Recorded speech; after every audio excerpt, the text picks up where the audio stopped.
Bonjour, je vais vous parler d'un livre que j'ai lu, Que deviennent les enfants quand la nuit tombe, de Jean-Paul Nozière.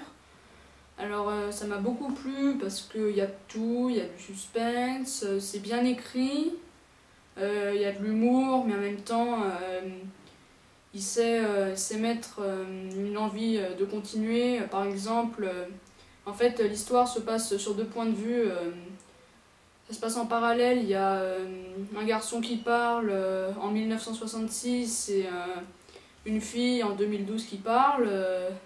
Donc par exemple, à chaque fois qu'on est en 2012 et que la fille parle, il y a un truc intéressant ou incroyable, ensuite on repasse avant, donc ça met bien le suspense, ça donne bien envie de lire. C'est bien écrit. Alors, l'héroïne de 2012 est un peu parfaite parce qu'elle est belle, elle a un petit ami, tout ça. Il y a quand même un truc qui est rigolo, c'est que elle s'intéresse quand même aux garçons, elle pense pas qu'à résoudre l'énigme, voilà.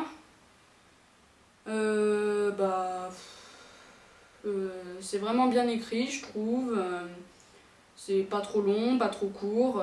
Le dénouement de l'histoire est très très original aussi, mais je vais pas vous révéler parce que sinon ça sert à rien. Donc le dénouement on s'y attend vraiment pas quoi. Voilà, bon bah c'est vraiment un très très bon livre que je vous conseille de lire. Pour vous donner envie de le lire, je vais vous donner un peu le résumé. Donc en 2012, il y a une fille et ses parents qui emménagent dans une ferme en Ardèche. Et là, ils font des travaux dans la grange et ils découvrent un crâne humain enfoui.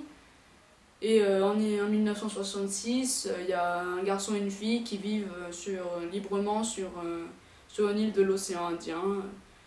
Bon bah voilà, et je vous conseille vraiment de le lire parce que c'est un très très bon livre, voilà.